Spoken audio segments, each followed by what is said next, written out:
नमस्कार, जय हिंद, जय भारत, वंदे मातरम। क्योंकि ऑपरेशन सिंदूर अभी खत्म नहीं हुआ है और पाकिस्तान को उसकी भाषा में ही जवाब दिया जा रहा है। जिस जन्नत को उसने जहन्नुम बनाने की कोशिश की, पूरे पाकिस्तान को हिंदुस्तान जहन्नुम बना देगा, क्योंकि पाकिस्तान ने फिर से वो नापाक हरकत की जिसके बाद पाकिस्तान के हर उस इलाके को टारगेट किया जा रहा है जहां आतंकी पल रहे हैं, जहां से भारत के खिलाफ साजिश रची जा रही है। और जो पाकिस्तान रो रहा था कि पानी नहीं है, पानी नहीं है, बगलियार और सलाल डैम के गेट खोल दिए गए। नीचे बाढ़ और ऊपर बारूद और बीच में पाकिस्तान, जो इस वक्त सोच रहा होगा कि हिंदुस्तान से अगर दोस्ती ही की होती तो ज्यादा अच्छा है और चाइना पर भरोसा ना ही किया होता तो अच्छा है। जिस चाइना के एयर डिफेंस सिस्टम पर पाकिस्तान इतरा रहा था, HQ-9, उसको भारत ने तबाह कर दिया और भारत के ड्रोन ने तबाह कर दिया। आप सोचिए जरा, जबकि 15 जगहों पर पाकिस्तान की तरफ से जो अटैक किया गया, भारत के एयर डिफेंस सिस्टम S-400 ने अ सिंगल मिसाइल भारत की LOC के अंदर एंट्री नहीं कर दी। और यह अंतर है एक चाइना जैसे दोस्त के भरोसे पाकिस्तान के खड़े होने का और एक रूस जैसे दोस्त के साथ हिंदुस्तान का खड़ा होने का। और अभी भी पाकिस्तान अगर समझ नहीं पा रहा तो आप सोचिए जरा, लाहौर के अंदर हमारा हरपी ड्रोन अटैक कर रहा है, रावलपिंडी स्टेडियम के अंदर हरपी ड्रोन तबाही मचा चुका है। और रावलपिंडी स्टेडियम के अंदर रात को मैच होना था, लेकिन मैच से पहले ड्रोन के जरिए भारत ने अपनी बल्लेबाजी शुरू की, एक ऐसी बल्लेबाजी जिसके बाद पाकिस्तान कांप रहा है, भाग रहा है। आज बात इसी मुद्दे पर कि ऑपरेशन सिंदूर के जरिए क्या लाहौर को लहू से रक्त करते हुए रावलपिंडी को बर्बाद किया जाएगा और हर वो बदला लिया जाएगा जो हिंदुस्तान दशकों से नहीं सदियों से सोच रहा है।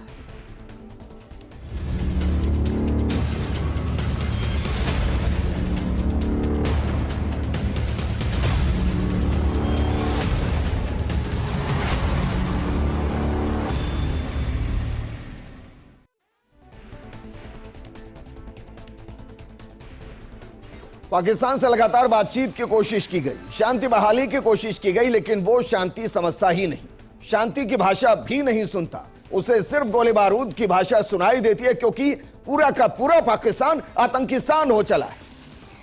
वैश्विक रिपोर्ट ये कहती है और इसलिए जो उसने नापाक हरकत की उसका खामियाजा वो भुगत रहा है। और अब दुनिया ये नहीं कह सकती कि भारत ने ऑफेंसिव नीति अपनाई है। भारत अभी भी युद्ध की राह पर है, लेकिन पाकिस्तान ने उसे युद्ध की राह पर लाकर खड़ा कर दिया और युद्ध का अंजाम क्या होगा ये धीरे धीरे पाकिस्तान को पता चल रहा है। इस पर बात करने के लिए हमारे साथ मौजूद हैं बीजेपी प्रवक्ता शैलेंद्र गुर्जर जी, कांग्रेस प्रवक्ता प्रतीक सिंह जी, हमारे साथ मौजूद हैं कर्नल अनुपम जेटली जी, रक्षा विशेषज्ञ के तौर पर, और राजनयिक के तौर पर गौरी शंकर गुप्त जी हैं। शुरुआत अनुपम जेटली जी आपके साथ। जय हिंद सर, जरा बताइए S-400 हरपी ड्रोन और उसके जरिए जो तबाही हिंदुस्तान मचा रहा है, क्या पाकिस्तान ने गलती कर दी इधर की तरफ मिसाइल छोड़कर? अच्छा होता कि आतंकी अड्डों के तबाह होने के बाद चुप बैठ गया होता तो शायद उसको यह सब देखना ना पड़ता। पाकिस्तान का यह दुस्साहस था कि उसने 24 घंटे के अंदर, जबकि हिंदुस्तान ने उसके किसी भी मिलिट्री ठिकाने पर हमला नहीं किया, उसके किसी भी सिविलियन इलाके पर, रिहायशी इलाकों पर हमला नहीं किया, पाकिस्तान ने दुस्साहस दिखाते हुए 15 हमारे मिलिट्री ठिकानों पर और एयरफोर्स ठिकानों पर हमला करने की कोशिश की, जिसमें 3 जो है वो है JNK में अवंतीपुरा, श्रीनगर और उसके बाद जम्मू। 8-9 है पंजाब में आदमपुर से लेकर पठानकोट तक, और उसके बाद 3 है आपके गुजरात में जो उत्तरलाई, भुज और नाल। अगर इन सब पे उसने कितनी आप सोचे मिसाइलें दागी होंगी, मगर वो अचंभित हुआ होगा कि एक भी मिसाइल टारगेट के ऊपर नहीं गिरी। वजह हमारा 400 जो रशिया से हमारे मित्र से हमने खरीदा है, या जिसको हम सुदर्शन चक्र के नाम से जानते हैं, उसकी काबिलियत है कि वो तकरीबन 400 किलोमीटर पहले से इंगेज कर सकता है किसी भी उड़ते हुए हवाई जहाज को, या किसी भी उड़ते हुए मिसाइल को या ड्रोन को, और एक साथ 36 टारगेट को हर सिस्टम जो यूनिट है वो टारगेट करने की क्षमता रखती है, और हर टारगेट पर 2 मिसाइल फायर करने की क्षमता है। मतलब हर यूनिट 72 मिसाइलों को एट वन टाइम गाइड करके, स्ट्राइक करके हवा के अंदर ही निरस्त कर सकती है पाकिस्तान के हर एक हमले को। अब रही बात Q9 की, Q9 जो है, हम जानते हैं कि चाइना जो है वो रिवर्स इंजीनियरिंग पे चलने वाला देश है। रशिया का ऑब्सोलीट सिस्टम जो S-300 था उसकी उन्होंने कॉपी करी, और वो केवल 2.4 मैक तक के स्पीड के हवाई जहाज या मिसाइल को पकड़ सकता है। उससे ऊपर की क्षमता के मिसाइल या जहाजों को वो इंगेज नहीं कर सकता। और यही वजह है कि रावलपिंडी जहां उनका GHQ है, लाहौर या फिर आप कहें गुजरावाला जहां उनकी 30 कोर है, ऐसी जगह पर हिंदुस्तान ने, या लाहौर में, कराची में उनके जो एयर डिफेंस सिस्टम है उनको पूर्णतः निरस्त किया है, क्योंकि हमारा इक्विपमेंट बेहतर है। और हम चाहते थे कि हम इसके आगे फेज 1 के आगे लड़ाई को ना बढ़ाएं। पाकिस्तान ने मजबूर किया हमें फेज 2 जेटली जी एक बार अभी हार्पी ड्रोन के बारे में और बताइए, क्योंकि HQ9 जिस एयर डिफेंस सिस्टम का आप जिक्र कर रहे हैं उसको हमारे हार्पी ड्रोन ने तबाह किया है। अच्छा, इसके साथ ये और बताइए, क्या पाकिस्तान का एयर डिफेंस सिस्टम पूरे तरीके से खत्म हो चुका है? क्योंकि अमूमन होता है कि किसी भी देश के air defence system layer 1, layer 2 और लेयर 3 के तौर पर होता है। तो अगर HQ9 खत्म हो गया है तो क्या पैरेलली कोई और एयर डिफेंस सिस्टम उनके पास है? देखिए, नष्ट करने के 2 तरीके हैं। हमले के दौरान हमने उसको पूरी तरीके से इलेक्ट्रॉनिकली नलीफाई कर दिया है कि वो किसी भी हालत में उड़ते हुए जहाज, मिसाइल या ड्रोन को पकड़ने में सक्षम नहीं है। उसको इलेक्ट्रॉनिक वॉरफेयर कहते हैं, पूर्णतः जैम किया। दूसरा तरीका है कि उनको फिजिकली डिस्ट्रॉय किया जाए मिसाइल के द्वारा, ताकि वो दोबारा वो यूनिट जो है वो इस्तेमाल न की जा सके। अब आई बात हमारे हार्पी ड्रोन की। ये लॉइटरिंग म्यूनिशन के नाम से जाने जाती हैं ऐसी चीजें।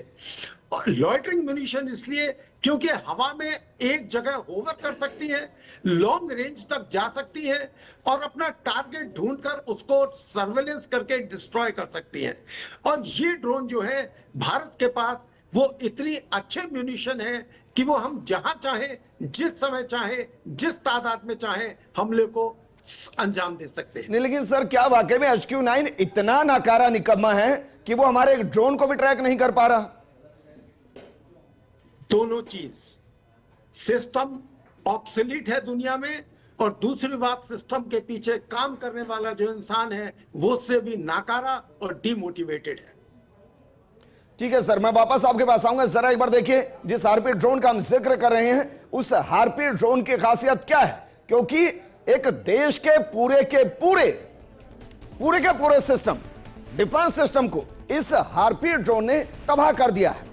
ये 6 घंटे लगातार उड़ान भर सकता है। इसकी लंबाई की बात करें तो 2.1 मीटर इसकी लंबाई है, और इसकी रेंज जरा देखिए, रेंज इसकी 500 से 1000 किलोमीटर है। इसके मतलब इसकी जो स्पीड होगी वो स्पीड लगभग 400 से 500 किलोमीटर से ज्यादा होगी हार्पी ड्रोन की। और ये बाकायदा कंट्रोल होता है, जैसे आप अपनी इमारतों के ऊपर ड्रोन उड़ते हुए देखते हैं, ऐसे ही बिल्कुल ये ड्रोन कंट्रोल होता है। लेकिन इंटरेस्टिंग इसमें यह है कि एक ड्रोन को जो पाकिस्तान का एयर डिफेंस सिस्टम ट्रैक नहीं कर पा रहा, आप सोचिए जब हमारी पृथ्वी आएगी, जब हमारी ब्रह्मोस आएगी, जब हमारे Su-30 MKI उड़ेंगे, जब हमारे राफेल उड़ेंगे, जब हमारे MiG-29 उड़ेंगे, तो क्या ही करेगा पाकिस्तान। और यही खामियाजा वो भुगत रहा है। वापस मैं आपके पास आऊंगा, लेकिन गौरी शंकर जी, जंग आधी तब जीत ली जाती है जब दुश्मन को अकेला रहने पर मजबूर कर दिया जाता है। और यहां तो स्थिति यह हो गई कि चाइना कह रहा है कि आतंकवाद के खिलाफ जंग को जितना मजबूती से लड़ा जाए उतना बेहतर है। हालांकि उसमें एक लाइन भी ऐड कर रहा है वो कि हम पाकिस्तान और भारत दोनों से शांति बनाए रखने की अपील करते हैं, लेकिन उसकी इस लाइन ने बता दिया कि वो इस मामले पर या तो तटस्थ है या झुकने की बारी आएगी तो वो हिंदुस्तान की तरफ झुकता हुआ नजर आएगा। और क्या ये कूटनीतिक तौर पर भारत की वो विक्ट्री जिसके आगे पाकिस्तान पहले ही पस्त हो चुका है? ये भारत की जो प्रतिष्ठा है पिछले 7-8 साल में अंतर्राष्ट्रीय स्तर पर बहुत ऊंची हो चुकी है। हमारी इकोनॉमी भी चौथी बड़ी इकोनॉमी हो गई है संसार की, और संसार का सबसे बड़ा मार्केट भारत में है। इसके साथ साथ हमारे यहाँ जो डिफेंस इंडस्ट्री है उसका बहुत ज़बरदस्त मॉडर्नाइजेशन हुआ है, नए हथियार एक्वायर किए हैं, स्पेस के सेक्टर में प्राइवेटाइजेशन किया है। ये जो आर्म्स और एम्यूनिशन जो है इंक्लूडिंग ड्रोन, ये भी प्राइवेट सेक्टर में बन रहे हैं और इनमें बहुत मॉडर्न टेक्नोलॉजी आई है। तो इन सब की वजह से भारत की रेपुटेशन जो है वो मिलिट्री फील्ड में, इकोनॉमिक फील्ड में और पॉलिटिकल फील्ड में बहुत ऊंची पोजीशन पे है। आपने देखा कि G20 समिट जब भारत में हुआ था तो जो बहुत ही इंट्रैक्टेबल इश्यू माना जाता था उसके ऊपर भी भारत की वजह से और हमारे प्रधानमंत्री जी की वजह से एक अच्छा फाइनल जो डॉक्यूमेंट है वो इश्यू हो पाया था। तो इस चीज को देखते हुए और हमारे बायलैटरल रिलेशंस, चाहे वो अमेरिका हो, चाहे वो रशिया हो, चाहे वो चाइना ही क्यों ना हो, जो भी बड़े बड़े पावर्स है, यूरोपियन यूनियन है, उनके साथ बहुत अच्छे रिलेशंस हैं, इंक्लूडिंग जो इस्लामिक स्टेट्स हैं, सऊदी अरेबिया है, यूएई है, कतार है, इनके साथ भी हमारे रिलेशंस बहुत अच्छे हैं। सर यहीं से सवाल है मेरा आपसे, भाई ईरान के साथ हमारे संबंध कैसे हैं? क्योंकि ईरान के अंदर बाकायदा हम बंदरगाह क्रिएट करें चाबहार, और वहां हम इकोनॉमिकली ग्रोथ करने की कोशिश करें, और ईरान कह रहा है कि वो पाकिस्तान को वेपन्स देगा। क्या ये मुमकिन होगा और क्या हम ईरान को रोक सकते हैं इसके लिए? ईरान के विदेश मंत्री आज भारत के अंदर हैं और हमारी बायलैटरल टॉक्स चल रही हैं जी। तो आप देखिए कि इस स्थिति में उनका यहाँ पर होना ये एक अच्छा एक संकेत है कि ईरान जो है वो इसमें या तो न्यूट्रल रहेगा या भारत के पक्ष में रहेगा। ईरान के पास इतने कोई बहुत जबरदस्त वेपन सिस्टम्स भी नहीं है जो पाकिस्तान को दे सके, और उनकी आपस की प्रॉब्लम्स भी काफी गहरी हैं। वैसे भी सिया सुन्नी डिवाइड है, लेकिन उनकी बॉर्डर टेररिज्म पे ऊपर उनके भी कुछ इश्यूज काफी अरसे से चले आ रहे हैं। तो इन सबको देखते हुए मेरे को नहीं लगता कि ईरान पाकिस्तान की कोई बहुत अच्छी मदद कर पाएगा। तो मेरा कहना ये है मैं वापस आऊंगा आपके पास, क्योंकि इसको मैं और तरीके से भी जोड़कर देख रहा हूं। प्रधानमंत्री के ट्रंप से बातचीत, ट्रंप का फिर वहां पर एक संदेश देना कि भाई हम आपकी एक बार फिर से न्यूक्लियर पावर बनने में मदद कर सकते हैं, सिर्फ इशारा देना। ये एक वो महत्वाकांक्षी परियोजनाएं होती हैं जिनके जरिए आप किसी भी देश को तटस्थ रहने पर मजबूर कर सकते हैं, क्योंकि एंड ऑफ द डे सब अपने देश के लिए काम करते हैं। वापस मैं आपके पास आऊंगा। प्रतीक, क्या वाकई में जिस तरीके से इस बार पाकिस्तान को जवाब दिया जा रहा है, इस बार आपको लग रहा है कि एक फुल एंड फाइनल की स्थिति में हो सकती है ये जंग, जिसमें पीओके वापस हो सकता है, आतंकवाद का खात्मा हो सकता है? देखिए, निश्चित तौर पे जो भारत है वो बुद्ध और गांधी का देश रहा है, तो हमारी कभी भी नीति ये नहीं रही कि हम आगे बढ़ करके हमला करें। लेकिन इस बार जो हमारे नागरिकों को 26 नागरिकों को पहलगाम में मारा गया, धर्म पूछ करके मारा गया, अब की बार जो है वो पानी सर के ऊपर चला गया, और इंडिया की आर्म फोर्सेस ने बहुत ही शानदार तरीके से रिटेलिएट किया, बहुत ही बढ़िया जो आतंकवादी जो लॉन्च पैड थे उनको खत्म किया। पाकिस्तान को क्या है कि हड़बड़ाहट में कुछ तो करना ही था, लेकिन हमारे यहाँ तो कहावत है हिंदुस्तान में कि चाइनीज तो सामान हिंदुस्तानी भी नहीं खरीदते। अब उन्होंने चाइनीज एयर डिफेंस सिस्टम लगा लिया तो वो तो फेल होना ही था, और इसी वजह से अब पाकिस्तान मुझे लगता है कि खत्म होने की कगार पर है। आज खबर ये भी आ रही थी कि बलूचिस्तान के अंदर भी पाकिस्तान आर्मी की कोई बलूच आर्मी के साथ में लड़ाई चल रही है। तो मुझे लग रहा है कि इस बार पाकिस्तान हर तरफ से घिर चुका है, चाहे आप और देशों की बात कर लीजिए, चाहे इंडिया की तरफ से, चाहे बलूचिस्तान से। और रही बात अमेरिका की, अरे 1971 में जब हमने अमेरिका की परवाह नहीं करी, तो आज तो हम क्या अमेरिका की परवाह करेंगे? तो अमेरिका हमारे साथ हो या ना हो, भारतीय सेना इसी तरीके से जवाब देती रहेंगी, और मुझे लगता है अब आतंक का जो खात्मा होकर के रहेगा। शैलेंद्र गुर्जर जी, क्या, क्योंकि ये देखिए ये सेना को तय करना है कि कितना डैमेज करना है और कहां तक डैमेज करना है, लेकिन एक और खबर आई, खबर यह आई कि हम बांग्लादेश से लगती हुई सीमा को भी सील कर रहे हैं पूरे तरीके से। क्या कहीं भी इस तरीके का इनपुट है कि पाकिस्तान की तरफ जब हम जंग में जाएंगे तो कहीं ऐसा ना हो कि बांग्लादेश पीछे से छुरा घोंपे? सर्वप्रथम तो मैं भारतीय सेना, आर्मी, एयरफोर्स और नेवी के सब ऑफिसर्स और जवानों को मैं सैल्यूट करता हूं। उनके शौर्य, पराक्रम और रणनीति को जो पूरा हिंदुस्तान जय जयकार कर रहा है, 140 करोड़ लोगों की भावनाओं पर आज भारतीय सेना किस तरह से खरी उतर रही है और माननीय प्रधानमंत्री नरेंद्र मोदी जी की जो शब्द थे उसको मूर्त रूप देने का काम कर रही है। हमने कहा था कि आतंकवाद को जमीन में मिला देंगे, उसको नेस्तनाबूद कर देंगे, और उसी की आपने परिणति देखी कि 9 स्थानों में 25 मिनट पे जो जैश ए मोहम्मद के हेडक्वार्टर्स थे, जहां ट्रेनिंग कैंप्स थे, जहां हथियार बारूद रखा जाता था, वो चाहे वो लश्कर ए तैयबा के हों या हिजबुल मुजाहिदीन के हों, उन 9 ठिकानों को बिल्कुल स्पेसिफिक टारगेट बनाते हुए तबाह कर दिया। हमने कहीं भी ना तो नागरिक के ऊपर कोई बम चलाया पाकिस्तान के, ना सैन्य ठिकानों पे किया। लेकिन पाकिस्तान बाज आने वाला देश नहीं है, क्योंकि उसकी जो नींव है वो विद्वेषता से भरी हुई है। किस तरह से 2 नेशन थ्योरी के आधार पर भारत से अलग हुआ, वो आज भी उनमें बरकरार है। लेकिन जिस तरह से उनके एयर डिफेंस सिस्टम को नेस्तनाबूद किया भारतीय सेना ने, किस तरह से एयर फोर्सेस ने जाके लाहौर, रावलपिंडी, कराची में जो एयर सिस्टम था उनका, डिफेंस एयर सिस्टम, उसको नेस्तनाबूद करने का काम किया, और किस तरह से उनकी जो रिटेलिएट हुआ पाकिस्तानी सेना की तरफ से। और जो हमारे 15 शहरों में, जिनमें राजस्थान के भी 3 चिन्हित स्थान थे जो एयरबेस थे, चाहे वो नाल हो, चाहे आप फलौदी हो या उत्तरलाई हो, बाड़मेर का, वहां पर उन्होंने मिसाइल और रॉकेट दागे। लेकिन हमारे जो एयर डिफेंस सिस्टम ने, जो आपने जिसका जिक्र किया, बहुत बेहतरीन तरीके से उनको नाकाम कर दिया। अंदर जो हुआ उसको क्या हम ट्रैक नहीं कर पाए? नहीं, कई चीजें ट्रैक, तो जो सिस्टम है वो फुल प्रूफ है। तभी आपने देखा होगा 15 स्थानों पर जो हमले हुए, उनमें कहीं एक स्थान पर जो वो बता रहे हैं कि इस तरह का रॉकेट लॉन्चर आके गिरा है, लेकिन ट्रैक पूरे हुए हैं और हमने उनको नेस्तनाबूद किया, उनको फेल कर दिया। इसी वजह से आप देखिए कोई जानहानि यहाँ भारत में नहीं हुई। और आने वाले समय भी आप देखेंगे, अगर पाकिस्तान बाज नहीं आएगा तो हम भी उनके सैन्य ठिकानों को निशाना बनाने से नहीं चूकेंगे। और जहां तक रही आपका प्रश्न, बांग्लादेश की सीमा नहीं है, बांग्लादेश की सीमा 15-15 मिसाइलें एक देश, दुश्मन देश से दाग दे और हम उनके एयर डिफेंस सिस्टम को बर्बाद कर दें, तो क्या वहां का हेडक्वार्टर और क्या वहां के मिलिट्री बेस? अनुपम जेटली जी, शुद्ध रूप से जंग का शंखनाद किया है पाकिस्तान ने। अब क्या देखना कि कौन सा मिलिट्री बेस है, कहां उनका इम्यून सिस्टम रखा हुआ है, कहां उनकी हथियार रखे हुए और कहां उनकी सेना डिप्लॉय है। घुसकर मारेंगे सर। संदेह नहीं है कि पाकिस्तान ने अपनी तरफ से युद्ध का ऐलान कर दिया है हमारे 15 मिलिट्री और एयर बेसिस को निशाना बनाने के बाद, जिसमें वो पूर्णतः असफल रहा। अब ये पूरा भारत के ऊपर है कि वो जिस टारगेट को चाहे, जब चाहे डिस्ट्रॉय करे, और हमने ये आज दोपहर में और दिन में करके दिखाया है।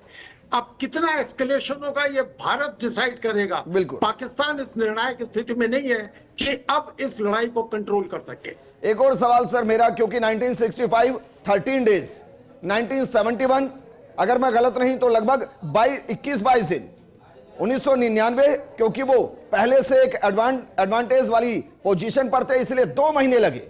अभी जो स्थिति है उसमें आपको क्या लगता है कि अगर वॉर जो कि लगभग शुरू हो चुकी है, इसको हिंदुस्तान अगर चाहे तो कितने दिन में वाइंड अप कर सकता है? मैं सवाल इसलिए कर रहा हूं सर कि रशिया वर्सेस यूक्रेन हम देख रहे हैं कि साल से ज्यादा हो गया वहां जंग छिड़ी हुई है, रुक नहीं पा रही है, जबकि रूस बहुत पावरफुल है। दूसरी तरफ इजराइल वर्सेस फलस्तीन लगभग 1200-1300 दिन से जंग जारी है। उस स्थिति में अगर इस जंग में जाते हैं तो भारत इसको कितने दिन के अंदर क्लोज कर देगा? विजेंद्र, बहुत अच्छा सवाल। यूक्रेन जो है वो अपने हथियार, हवाई जहाज, AN-32 ट्रांसपोर्ट एयरक्राफ्ट, टैंक और नेवी के शिप्स के इंजन वो सब स्वयं बना रहा है। अपने इन्फेंट्री का हथियार स्वयं बना रहा है।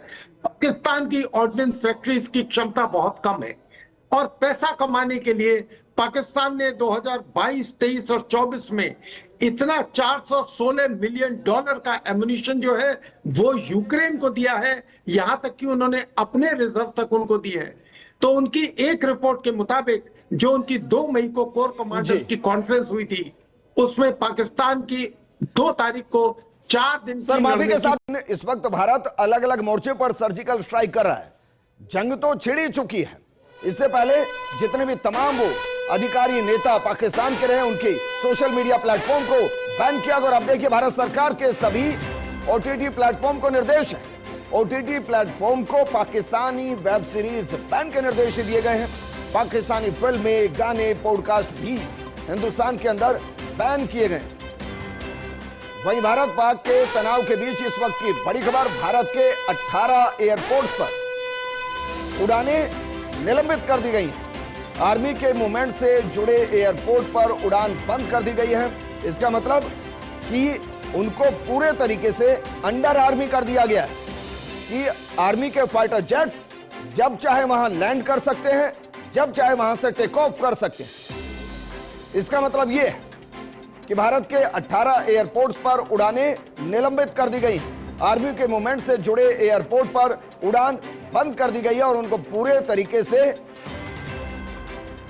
एयरफोर्स के अंडर कर दिया गया। अनुपम जेटली जी, क्या मैं सही कह रहा हूं? इसका मतलब यही निकालूं? बिल्कुल सही विजेंद्र। एक और जो इसकी वजह है वो ये है कि हम नहीं चाहते कि हमारे सिविलियन से भरी हुई, हमारे नागरिकों से भरी हुई कोई भी सिविल एयरलाइंस टारगेट बने या उसको निशाना बना के उसको क्रैश किया जाए। और ये एक जरूरी, एक महान देश की निशानी है कि हम लड़ाई तो कर रहे हैं मगर अपने नागरिकों की सुरक्षा हमारी जिम्मेदारी है। और हम नहीं चाहते कि किसी भी चूक की वजह से कोई हमारा सिविल एयरलाइंस या उसमें बैठे नागरिकों की जान को कोई खतरा हो। और एयरफोर्स को 100% छूट मिले कि इन 18 जो हमारे बेसिस हैं उनसे जब चाहे उड़ान भरे, जहां की चाहे उड़ान भरे, डिस्ट्रॉय करें पाकिस्तान के टारगेट और वापस आकर लैंड करें। ठीक है सर, बाबा मैं आपके पास आऊंगा। हमारे साथ अनिल जी भी जुड़ गए हैं। अनिल जी, जिस तरीके से पाकिस्तान ने जंग का शंखनाद किया है, अभी तक वो छद्म युद्ध लड़ रहा था, छद्म युद्ध के जरिए हमने उसको एक ऐसा करारा तमाचा मारा कि वो बौखलाकर अब सीधे जंग के मैदान में है। आपको लग रहा है कि इसमें कोई बीच का रास्ता आपको इस बार दिखाई दे रहा है कि पाकिस्तान खुद घुटनों पर आकर कहे कि बस बहुत हो गया, हम सरेंडर कर रहे हैं, या आपको लग रहा है कि इस बार चीजें बहुत आगे तक जाएंगी? एक जिद्दी पड़ोसी है हमारा पाकिस्तान, और ये बड़ी हमारी बदकिस्मती है कि वो हमारा पड़ोसी है। कुछ समझने के बजाय कई बार मार खाने के बाद, कई बार घुटने टिकाने के बाद भी वो नहीं संभल रहा है।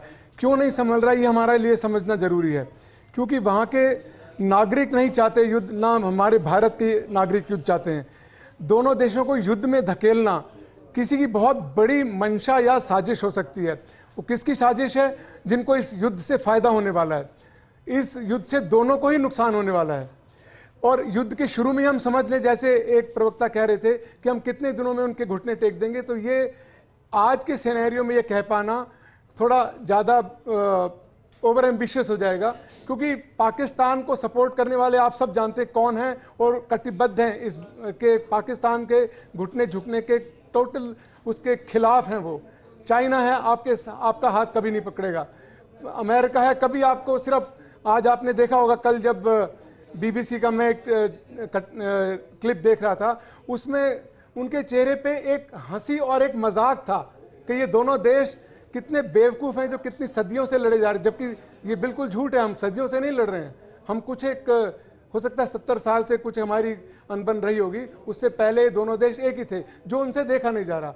तो अब इस होने वाले युद्ध में ये शुरू से ही समझ लेना कि हम 10 में से 10 नंबर ले लेंगे और वो 10 में 0 लेगा, ऐसा कुछ नहीं। उनकी सर मैं तो ओवर एम्बिशियस ही हूं और हमेशा रहूंगा अपनी सेना को लेकर। मैं माफी के साथ कह रहा हूं आपको, और मुझे पूरा यकीन है कि भारतीय सेना इस वक्त जो चाहे, जब चाहे, जैसे चाहे पाकिस्तान के साथ कर सकती है और वो अपने हिसाब से चीजों को तय करेगी। मैं माफी के साथ रोक रहा हूं। इस वक्त की एक और बड़ी खबर का रुख करते हैं। प्रधानमंत्री आवास पर बड़ी बैठक, वर्ल्ड बैंक के सीनियर अफसरों के साथ पीएम मोदी की अहम बैठक।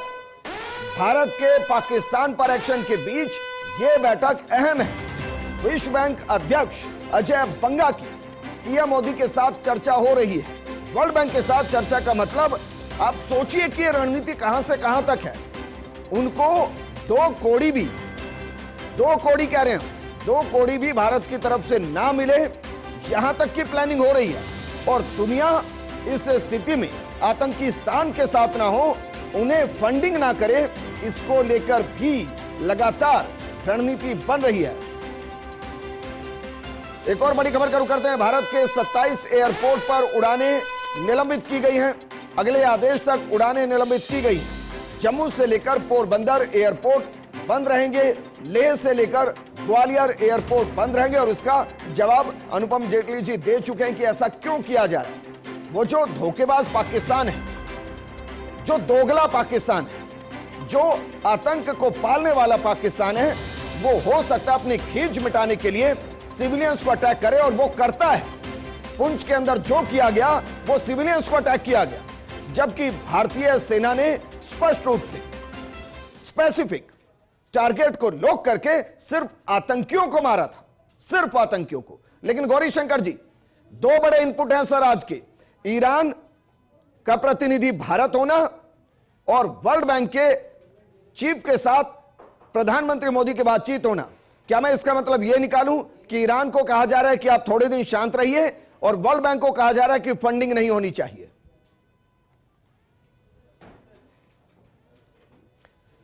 चलिए, वो डिस्कनेक्ट हो गए, उनको वापस जोड़ेंगे। लेकिन चलें जी, क्या वाकई में आपको लग रहा है कि भाई इसीलिए सब कुछ हो रहा है और पूरी तैयारी की जा रही है कि पाकिस्तान को अलग थलग पहले किया जाए और फिर उसको खंडित किया जाए?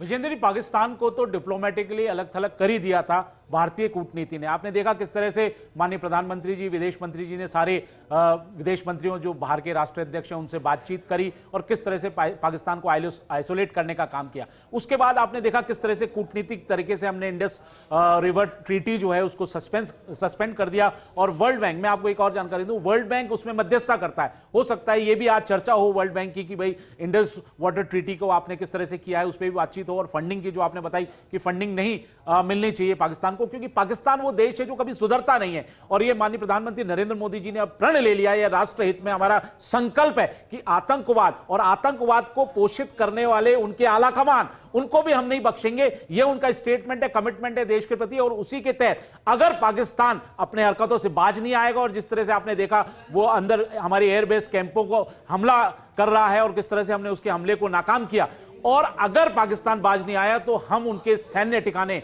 और बड़ी से बड़ी कार्रवाई से भी नहीं हिचकेंगे। और जो हमारे बहन बेटियों का जो सिंदूर है, जो उनका सिंदूर छीन लिया गया था, उसका बदला तो ले लिया है। आने वाले समय में कि किसी भी बहन बेटी या भाई की कहीं हत्या नहीं हो, उसका भी हम पूरा इंतजाम करेंगे। और आपने पूछा था बांग्लादेश का, कि बांग्लादेश का बॉर्डर हमने सील किया एहतियात के तौर पर, और बांग्लादेश की तो औकात ही नहीं है। जब पाकिस्तान की औकात नहीं है भारत से लड़ने की, आपने देखा कितनी बार उसने मुक्की खाई, 3 बार मुक्की खा चुका है, और आज भी वो फिर मुक्की खाने के लिए तैयार है। तो पाकिस्तान का जो दोगलापन है, जिस तरह के वो पीठ में छुरा घोंपता है, उसी तरह से आप देखिए आज फिर करने जा रहा है। लेकिन अब ये माननीय प्रधानमंत्री नरेंद्र मोदी जी की भारतीय जनता पार्टी की सरकार है, एनडीए की सरकार है, इस बार हम उसको इतना जबरदस्त मुंहतोड़ जवाब देंगे कि आने वाले कई पीढ़ियों तक पाकिस्तान याद रखेगा कि कभी भारत से पंगा नहीं लेगा। और रही बात, एक और बड़ी खबर शुरू करते हैं। बड़ी खबर जरा देखिए, बड़ी खबर क्या है?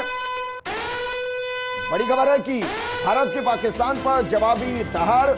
लाहौर, रावलपिंडी, दहला है। पंजाब के फिरोजपुर जिले में पाकिस्तानी घुसपैठिया ढेर किया गया है। बीएसएफ ने पाकिस्तान से घुसपैठ की कोशिश कर रहे एक व्यक्ति को मार गिराया, क्योंकि बीएसएफ को पूरे तरीके से फ्री हैंड है। जो जहां आपको संदिग्ध नजर आए, आपको परमिशन नहीं लेनी है, आपको सीधे माथे में गोली देनी है। और यही हुआ है। जैसे ही फिरोजपुर जिले में पाकिस्तानी घुसपैठिया भारत की सरहद में घुसने की कोशिश कर रहा था, उसको मार गिराया गया। एक और बड़ी खबर का रुख करते हैं। पाकिस्तानी बंदरगाहों पर भारत का खौफ। पाकिस्तान के बंदरगाहों पर हाई अलर्ट जारी किया गया है। पाकिस्तान ने सभी नौकाओं के आने जाने पर रोक लगा दी है। मछली पकड़ने वाली सभी नौकाओं के परमिट रद्द कर दिए गए। तो पाकिस्तानी बंदरगाहों पर भी भारत का खौफ साफ तौर पर नजर आ रहा है। पाकिस्तान के बंदरगाहों पर हाई अलर्ट है। पाकिस्तान ने सभी नौकाओं पर आने जाने पर रोक लगा दी है। मछली पकड़ने वाली सभी नौकाओं के परमिट बंद कर दिए गए हैं। और पाकिस्तान अगर नहीं सुधरा तो फिर उसको इसकी कीमत चुकानी पड़ेगी। प्रतीक हमारे साथ बने हुए हैं। प्रतीक, क्योंकि भारत हर मोर्चे पर तैयार है, आपको लग रहा है कि भाई जिस तरीके से डिप्लोमेटिक रणनीति बीती 8-10 साल के अंदर लगी, जिस तरीके से बार बार हमारे विदेश मंत्री, एनएसए, प्रधानमंत्री उन देशों के साथ गए जहां शायद कभी कोई नहीं गया और वहां रिलेशन स्थापित किए, अपने दोस्तों के साथ जो कभी तटस्थ हुआ करते थे उनको दोस्त बनाने की कोशिश की, आज उसका परिणाम है कि कोई एक नहीं ऐसा जो इस पूरे जंग के दौरान भारत के खिलाफ आकर बोल रहा है। देखिए, सबसे पहले तो मैं आपको बता दूं कि हमारी जो भारतीय सेनाएं हैं वो सशक्त हैं और अपने आप में इतनी काबिल हैं कि पाकिस्तान में घुस करके पाकिस्तान को नेस्तो नाबूद कर सकती हैं। और जब हमने 1971 में अमेरिका की बात नहीं सुनी थी, वो हमारे को 1971 में भी धमका रहा था कि 7वां बीड़ा भेज देंगे, तब भी जब हमारी प्रधानमंत्री ने नहीं सुनी, तो आज तो हमारे सामने अमेरिका भी ज्यादा बोलने की हैसियत रखता नहीं है, क्योंकि विश्व का सबसे बड़ा बाजार है हिंदुस्तान। आज विश्व की चौथी और 5वीं बड़ी अर्थव्यवस्था में से एक है हिंदुस्तान। तो मुझे नहीं लगता है कि बहुत ज्यादा कूटनीति करने की कोई जरूरत है। हाँ, लेकिन अगर पाकिस्तान रिटेलिएट करता है तो हिंदुस्तान की आर्म फोर्सेस को अंदर घुस करके वहां मारना चाहिए। और मुझे लग रहा है कि अब पाकिस्तान या तो टुकड़ों में बंटने को तैयार है या पूरी तरह खत्म होने के लिए की जगह पे आ चुका है, क्योंकि बलूचिस्तान से भी रिटेलिएशन हो रहा है। फिर आप ईरान बॉर्डर की बात करेंगे, उधर से भी हो रहा है, उधर से हो रहा है, इधर गिलगिट बाल्टिस्तान से भी चल रहा है और हिंदुस्तान तो है ही। मुझे लगता है अगर अभी भी पाकिस्तान बाज नहीं आएगा तो फिर मुझे लगता है विश्व के मानचित्र से पाकिस्तान का नामो निशान मिट जाएगा। और आपको लग रहा है कि जो 65 में हम पीओके नहीं ले पाए, 71 में नहीं ले पाए, जंग जीतने के बावजूद 99 में नहीं ले पाए, शायद इस बार पीओके अखंड भारत का हिस्सा हो? पीओके नहीं, मैं तो कह रहा हूं पीओके से भी आगे बढ़ करके पाकिस्तान, मुझे लगता है पाकिस्तान जो विश्व के मैप से खत्म हो जाएगा तो वो जमीन आकर के हिंदुस्तान में ही मिलेगी। चलिए एक छोटे से ब्रेक के लिए यहां रुक रहे हैं, क्योंकि जिस तरीके से ऑपरेशन सिंदूर को कंटिन्यू किया गया है उसकी वजह से रावलपिंडी में रक्त बह रहा है और लाहौर के अंदर लहू बहाया जा रहा है आतंकियों का, उनका जो हिंदुस्तान के दुश्मन, और घर में घुसकर मारा जा रहा है। एक छोटे से ब्रेक के बाद जल्द लौट रहे हैं।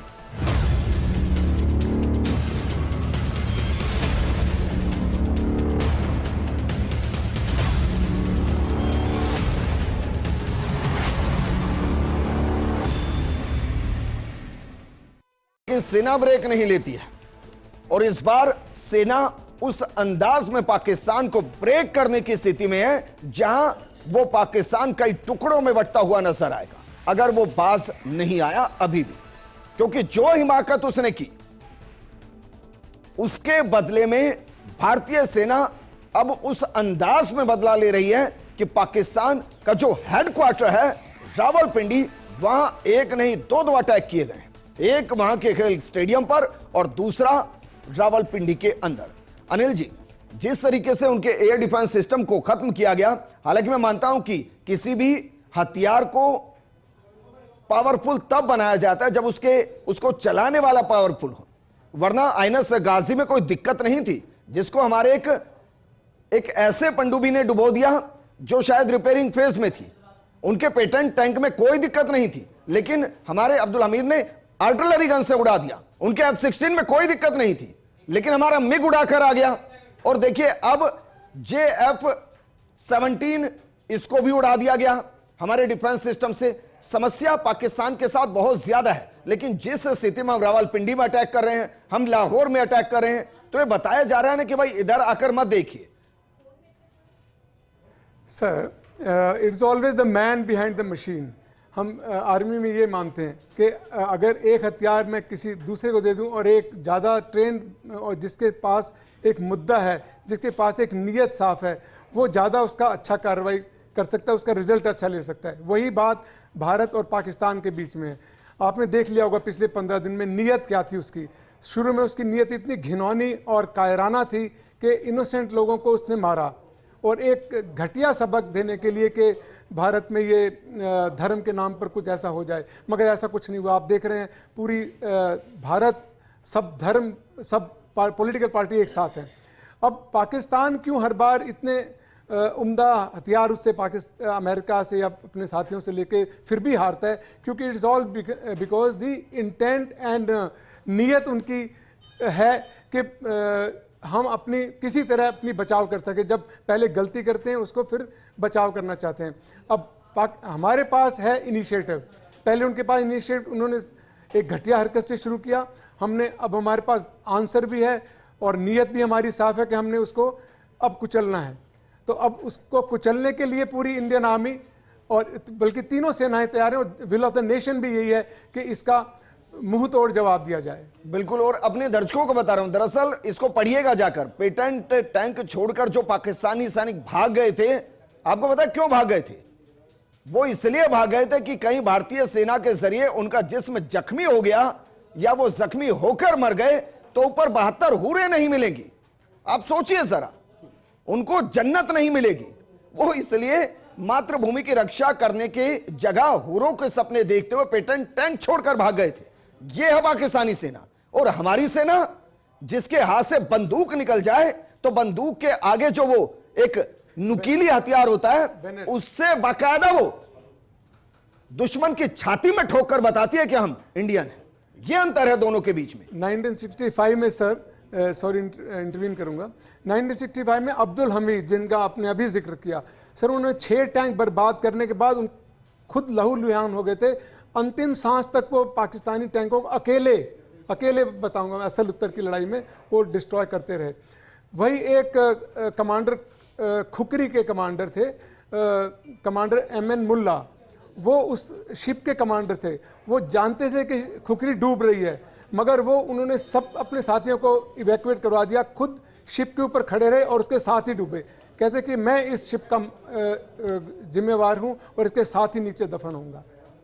तो ये हमारे भारतीय सेनाओं की, तीनों सेनाओं की ये जज्बा है कि जब हम दुश्मन को 1 to 1 आई टू आई जब एक दूसरे की तरफ देखते हैं, क्योंकि हमारे दिल में है कि अगर सामने वाले को, पड़ोसी देश को अगर हमने दुश्मन मान लिया तो दुश्मन से नफरत फर्ज है, क्योंकि उसने किया है हमारी फिजाओं का चेहरा जर्द किया है। तो अब उसने पिछले 10 दिन में ये सब हमारे देश में ये सब फैलाने की कोशिश की, अब उसको मुंह तोड़ जवाब तो मिलना ही है। और बिल्कुल मिलना है सर। और ये आप सही कह रहे हैं, सोच का भी अंतर है भाई। हिंदुस्तानी मां भारती को मां मानते हैं, और मां का आंचल अगर एक कांटे में फंस जाता है ना तो बेटा झाड़ी उखाड़ के फेंक देता है। यहां तो पाकिस्तान ने मां के आंचल को लहू से लाल करने की कोशिश की है, तो उसको जो भुगतना हो तो भुगतेगा ही। लेकिन क्या वाकई में आपको लग रहा है कि इस वक्त भारत ये तय कर चुका है कि ये, ऐसा मैं ब्रेक में आपसे डिस्कस कर रहा था कि एयर डिफेंस सिस्टम ही सबसे पहले उसको आगाह करेगा कि हमारी क्या हरकत होने वाली है, उसके इलाके में क्या खतरा उसमें होने वाला है। अगर हमने वही उसके आँख और कान बंद कर दिए तो इस समय हमारे पास इनिशिएटिव है कि हम उसके भीतर जाके चुने हुए टारगेट पर उसको डिस्ट्रॉय कर सकते हैं। मगर उसकी हरकत देखिए, जैसे ही दोनों देशों के इंटरनेशनल LOC के ऊपर उन्होंने एस्केलेट किया, पहले तो क्रॉस बॉर्डर फायरिंग उन्होंने शुरू की, जब हमने उनका जोर से जवाब दिया तो उसने फिर सिविल, मैं पुंछ में रहा हूँ, वो चाहता तो गुरुद्वारे पे अटैक नहीं करता, मगर उसने जान के वहाँ से उसको टारगेट करके गुरुद्वारे को डिस्टर्ब किया, को बर्बाद करने की कोशिश की। वहाँ के आम जनता को मार रहा है वो इस समय, जबकि हम लोग टारगेट उसके मिलिट्री लाइन ऑफ कंट्रोल पे उसकी जो फौज तैनात है उसके ऊपर कर रहे हैं। ये उसकी नापाक हरकत पे फिर दोबारा आ गया है। तो मैंने जैसा कहा कि अब इस समय पंच टू पंच जवाब देने का मतलब नहीं है। अब एक पंच अगर उससे जाता है तो हम उसको सिर्फ नॉकआउट पंच मारे तब वो इस बात को सुधरेगा। अब ये कह रहे हैं कि हमने जो 9 टारगेटेड एरियाज को अटैक किया था, अगर हमने कुछ और टारगेट को ट्रेस किया हुआ है तो ये सुनहरा मौका है कि वहां पूरे तरीके से अटैक किया जाए। और आप ये भी कह रहे हैं, क्योंकि देखिए बहुत महत्वपूर्ण है, उन्होंने हमारे 15 सैन्य ठिकानों को टारगेट करने की कोशिश की, और इससे ये तो पता चलता है कि वो चाह क्या रहा है। तो क्या हम भी उसके प्रतिकार में, क्योंकि उनका एयर डिफेंस सिस्टम काम नहीं कर रहा, उनके सैन्य ठिकानों को हिट कर सकते हैं, या हम अंतर्राष्ट्रीय स्तर पर बताना चाह रहे हैं कि नहीं, हमारी मंशा पाकिस्तान पर सिविलियन और मिलिट्री अटैक की नहीं है, हमारी मंशा सिर्फ आतंकवाद को खत्म करने की थी। ये सब जानते हैं कि army is hand in gloves with the terrorist organisation, और अगर हम आर्मी को थोड़ा सा सबड्यूट कर देते हैं, उनको थोड़े से सबक सिखा देते हैं, तो नेचुरली है कि आतंकवाद पर वो सपोर्ट नहीं कर पाएंगे। तो इसलिए इस समय राइट टाइम है जब हम उसके आर्मी के, क्योंकि उसने भी हमारी आर्मी के ऊपर अटैक किया है, आर्मी के उन ठिकानों पर उन्होंने मिसाइल से किया है या ड्रोन से किया है, हम उसको अपनी पूरी ताकत के साथ जवाब दें, और हमको ये उसने मौका दिया है कि हम ये कर सकते हैं। शैलेंद्र जी, क्योंकि बार बार बीजेपी कहती रही है कि भाई हम पीओके लेंगे, पीओके लेंगे। मेरा सवाल इसलिए क्योंकि जिस तरीके से अनिल जी भी बता रहे हैं कि उनका एयर डिफेंस सिस्टम खत्म हो चुका है, और अगर हमें उनको अटैक करना है, इस वक्त की बड़ी खबर का रुख करते हैं। बड़ी खबर जरा देखिए, बड़ी खबर क्या है कि ऑपरेशन सिंदूर को लेकर इस वक्त का बड़ा अपडेट, प्रधानमंत्री मोदी से मिले आर्मी चीफ। कुछ बड़ा हो सकता है, इतना बड़ा कि पाकिस्तान ने सोचा भी ना, क्योंकि प्रधानमंत्री मोदी से आर्मी चीफ मिले और इसके मायने क्या वाकई में जो जंग अभी तक ड्रोन के जरिए, मिसाइल के जरिए बिना एलओसी पार किए भारत और पाकिस्तान के बीच चल रही है, क्या उसमें आर्मी की इन्वॉल्वमेंट सीधे एलओसी पर हो सकती है? इस वक्त की बड़ी खबर, प्रधानमंत्री मोदी से आर्मी चीफ मिले हैं। आर्मी चीफ उपेंद्र द्विवेदी ने मुलाकात की है। अनिल जी, इसके मायने क्या क्या ब्रीफ किया गया होगा कि भाई अभी तक हमने क्या कुछ किया है, या आगे के लिए पूछा जा रहा है कि भाई उनका एडी सिस्टम पूरा खत्म है, हम बहुत आगे तक कार्रवाई कर सकते हैं? बिल्कुल सर, जैसा मैं सोच सकता हूं कि क्योंकि भारतीय सेना के सेनाध्यक्ष मिले हैं वहां पर, तो मंत्रणा चल रही होगी। इस समय के इनिशिएटिव इस समय हमारे पास है, जो सेलेक्टेड टारगेट जहां पर हमने एयर डिफेंस सिस्टम को इस समय अंधा कर दिया है, बहरा कर दिया है, तो इस मौके का फ़ायदा उठाएं और इसकी प्रिपरेशन की शायद जानकारी के लिए आर्मी चीफ वहां पर गए होंगे। शैलेंद्र जी, क्या इस मौके का फायदा नहीं कहूंगा मैं, क्योंकि हिंदुस्तान कभी भी इसलिए वॉर नहीं करता कि उसका फायदा हो, लेकिन एक जो हमारा हक है, क्या उसको हासिल करने के लिए और पाकिस्तान को कम से कम 10, 20, 50 साल बैक करने के लिए कि भाई वो कभी आतंकवाद का हाथ पकड़ के आगे ना चल पाए, एक करारा जवाब आगे देने की तैयारी? बिल्कुल विजेंद्र जी, देखिए, अगर आप पाकिस्तान भारत का इतिहास देखेंगे तो हमेशा पाकिस्तान ने ही युद्ध की शुरुआत की है, पहल की है, और छद्म युद्ध तो वो पूरे 50 सालों से करता आ रहा है, और किस तरह से मां भारतीयों को लहूलुहान करता रहा है, ये किसी से छुपा नहीं है। और आज भी आप देखिए स्थिति, जो विदेश सचिव ने अभी प्रेस कॉन्फ्रेंस की थी विदेश मंत्रालय में, और किस तरह से वहां हमारी मातृ शक्तियां बैठी हुई थी, दो सेना की कर्नल सोफिया कुरैशी और विंग कमांडर व्योमकेश सिंह, उन्होंने किस तरह से बेहतरीन तरीके से ब्रीफ किया कि हमने कैसे स्पेसिफिक टारगेट्स तक जाके काम किया और उनको डिस्ट्रॉय किया। क्योंकि आपने देखा कि विदेश सचिव ने ये एक फोटोग्राफ दिखाया कि अगर आतंकवादी नहीं थे तो आतंकवादी नागरिक थे, तो आतंकवादी जो कमांडर है उनका, वो वहां क्या कर रहा था और आर्मी क्या कर रही थी, और इन आतंकवादियों को आपने पाकिस्तानी फ्लैग में क्यों लपेटा हुआ था। तो ऐसे बहुत से तमाम क्वेश्चंस हैं, वो जानते भी हैं, पूरा हिंदुस्तान जानता है और विदेश भी अब जान चुका है, यूएन सिक्योरिटी काउंसिल भी जान चुका है कि पाकिस्तान जो है वो आतंकवाद को पोषित करता है, संरक्षित करता है। उनके आका कौन है, वो पाकिस्तान आर्मी है, ISI है। वो पूरी जो गतिविधियां हैं वो अब एक्सपोज हो चुका है विश्व के सामने पाकिस्तान, और इनके रक्षा मंत्री खुद स्वीकार कर चुके हैं कि भाई 30 साल पहले, 40 साल पहले हमने आतंकवादियों को पोषित करना शुरू किया था, हमारी बहुत बड़ी गलती थी। और अभी पाकिस्तानी संसद चल रही है और पाकिस्तानी संसद में, माफी के साथ मैं आपको रोक रहा हूं, तस्वीरें जरा देखिए। मुख्यमंत्री विजयलाल शर्मा अपडेट लेते हुए, मीटिंग लेते हुए, क्योंकि जिस तरीके से 3 एयरपोर्ट को राजस्थान के भी टारगेट करने की कोशिश की गई थी, 3 एयरबेस को, नाल एयरबेस, इसके अलावा फलोदी और उत्तरलाई, ऐसे में राजस्थान के अंदर बैकअप के लिए कंटिजेंसी प्लान क्या हो, इसको लेकर बैठक की गई। और दूसरी तरफ हिंदुस्तान करारा जवाब दे रहा है। प्रधानमंत्री मोदी से आर्मी चीफ उपेंद्र मिलने पहुंचे हैं, उनको ब्रीफ करने पहुंचे हैं, या शायद आगे क्या करना है उस बारे में बातचीत करने पहुंचे हैं। शैलेंद्र जी, बिल्कुल निश्चित तौर पर ये देखिए, जो अभी हमारे हार्पी ड्रोन ने जो शानदार काम किया है, जो पाकिस्तान में घुसकर किस तरह से वहां उनके एयर डिफेंस सिस्टम को खत्म करने का काम किया है, जो बहुत ही काबिल तारीफ, और किस तरह से भारतीय सेना जो तीनों विंग कोऑर्डिनेट कर रहे हैं। आप देखिए, ये पहली बार हो रहा है जो युद्ध में तीनों ही विंग जो है कोऑर्डिनेट करके चारों तरफ से हम पाकिस्तान को घेर रहे हैं, डिप्लोमेटिकली भी घेर रहे हैं, सैनिक शक्ति से भी हम उनको पीछे ले जा रहे हैं। और आने वाले समय में कि पाकिस्तान ऐसी फिर हरकत नहीं करे, क्योंकि अभी विदेश सचिव ने कह दिया है भारत कभी भी एस्केलेट नहीं करता है, हमेशा पाकिस्तान ने एस्केलेट किया। अगर पाकिस्तान एस्केलेट करेगा तो उसका मुंह तोड़ जवाब भारतीय सेना देगी, और भारतीय सेना का शौर्य और पराक्रम जो है उसको मैं वापस सल्यूट करता हूं। और अगर कांग्रेस पार्टी की जो सोच थी, अगर वो 55 साल पहले बदल जाती तो शायद भारत के ये हालात नहीं नहीं होते। और कांग्रेस पार्टी की जो नीतियां थी,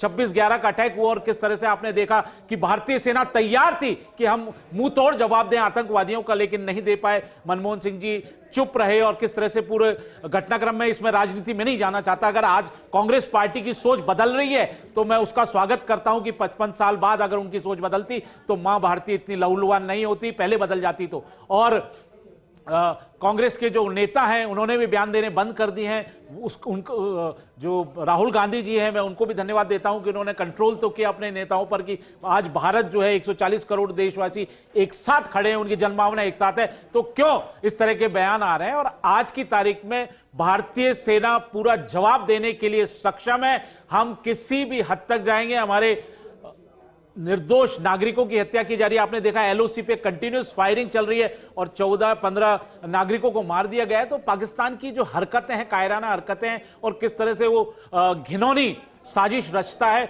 और उनको खुद को पता है पाकिस्तान को कि हम भारत के सामने 10 दिन से ज्यादा नहीं टिक पाएंगे अगर उनके पास कोई बैकअप नहीं आया। और इंटरनेशनली भी आपने देखा होगा, अब चाइना भी इतना इन्वॉल्व नहीं हो रहा है, वो भी न्यूट्रल रहने की कोशिश कर रहा है। ईरान के जो विदेश राज्य मंत्री हैं वो भी भारत में आए हुए हैं और डिप्लोमेटिक टॉक्स चल रही है। ईरान जो कह रहा था हम उनको हथियार देंगे, उस पर भी शायद मुझे लगता है कि भारत दबाव दे रहा है कि आपको इस तरह की उनको हथियार नहीं देने चाहिए, बैकअप नहीं करना चाहिए, क्योंकि टेररिस्ट के खिलाफ एक जीरो टॉलरेंस की नीति है माननीय प्रधानमंत्री नरेंद्र मोदी जी की और पूरे विश्व की भी। लेकिन ईरान तो खुद आतंकियों का पापा है। हमास को कौन फंडिंग करता है? हिजबुल्लाह को कौन फंडिंग करता है? हूती को कौन फंडिंग करता है? और पाकिस्तान के अंदर अगर हिजबुल्लाह मिल रहा है तो उसके मतलब अपने आप में अलग है। तो अनिल जी, क्या मैं गलत कह रहा हूं? ईरान तो बहुत अलग देश है, ईरान को भी उतना ही कंट्रोल करने की जरूरत है जितना पाकिस्तान को। जैसा मैं आपसे पहले भी बातचीत में कह चुका हूं कि पाकिस्तान के पास इतना साजो सामान नहीं है कि वो आतंकवाद को फुली सपोर्ट कर सके। वो अपने मानसिक तौर से कर रहा है, अपनी ज़मीन दे रहा है आतंक को पलटने के लिए, मगर सपोर्ट उसको कहाँ से मिल रहा है? इन ऐसे देशों से जो कि खुद आतंकवाद से त्रस्त हैं। फिर भी उन कंट्रीज़ को की तरफ से उसको मदद मिल जाती है, उकसाना मिल जाता है, और वो एक मूर्ख, एक बदमिजाज बच्चे की तरह वो हमारे साथ पंगा लेता है। ठीक है, अनुपम जेटली जी हमारे साथ फिर जुड़ गए हैं। अनुपम जेटली जी, भाई अगर उनका एयर डिफेंस सिस्टम हमने खत्म कर दिया है और हम, आप सोचिए उनकी हरकतों को कि 15 हमारे एयर स्टेशंस को अटैक करने की कोशिश की, मतलब वो कभी भी कुछ करेगा। और एयर डिफेंस सिस्टम खत्म होने का मतलब है, मैं अनिल जी से भी यही कह रहा था कि पाकिस्तान की आंख अभी नहीं है, अंधा हुआ है, कान से बहरा हुआ है। तो हम क्यों अपने आदर्श के साथ इस वक्त हैं कि भाई हम मिलिट्री बेस को अटैक नहीं करेंगे? वो भी तो कर रहे थे हमारे, वो तो हमारे S-400 ने बचा लिया। बिल्कुल भारत में करेंगे विजेंद्र जी। देखिए, मैंने पहले भी बताया था, ये 2 तरीके हैं एयर डिफेंस सिस्टम को बर्बाद करने के या उसको नाकाबिल करने के। एक तो है कि हम उसको, जिसको कहा जाए suppression of air defence system, जो कि बहुत जरूरी है कि हम उस समय सेलेक्टेड समय में, सेलेक्टेड आसमान में जो भी अपना ड्रोन, मिसाइल और जहाज चाहे चलाएं और इलेक्ट्रॉनिकली उनको इतना जैम कर दें कि उनके रडार, उनके मिसाइल टेक ऑफ ना कर पाए।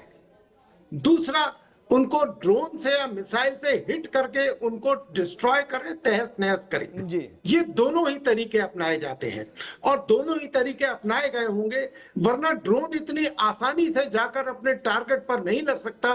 ड्रोन की speed 75, 100, 140, maximum 200 kilometre per hour की है और Q9 सिस्टम सक्षम है इस स्पीड के टारगेट को पकड़ने के लिए, परंतु उसको नाकाबिल किया गया इलेक्ट्रॉनिक वॉरफेयर से, जैमर्स द्वारा उसको सप्रेस किया गया ताकि वो ना डेटा पास कर पाए, ना अपने जो मिसाइल उसके साथ अटैच है उनको कोई निर्देश दे पाए। ये एक तरीका है। और जब ऐसा हुआ उसके बाद ड्रोन जो है फिजिकल हमला करके उन Q9 मिसाइल लॉन्चर्स को और रडार को बर्बाद करते हैं जी। दूसरी बात, पाकिस्तान जो है वो, एक वक्ता को मैंने सुना कि भाई पाकिस्तान के पास इतना पैसा नहीं है। जब पाकिस्तान ने इन आतंकवादियों ग्रुपों को पालना शुरू किया तो उस समय अफगानिस्तान की लड़ाई चरम सीमा पर थी अमेरिका के साथ, और अमेरिका बहुत ज्यादा पैसा पाकिस्तान को देता था मिलिट्री एक्टिविटीज के लिए, जो पाकिस्तान इनको डाइवर्ट करता था। इसीलिए सन 2018 या 19 के करीब पाकिस्तान को आतंकवाद राष्ट्र का दर्जा दिया गया यूएस द्वारा, और उन्होंने इनकी एड काफी समय तक रोक कर रखी। पाकिस्तान ने हर अपने पैसे को जो उसको आईएमएफ से, वर्ल्ड बैंक से और देशों से मिला, उसने आतंकवाद को पनपाने के लिए, जी मेरा सवाल ये है कि भाई जब उनका HQ9 हमने खत्म कर दिया है तो हम उनके मिलिट्री बेस को अटैक क्यों नहीं कर रहे हैं, या हम अभी इंतजार कर रहे हैं कि वो सरेंडर करे, पहले वो हमारी तरफ अटैक करना छोड़ दे?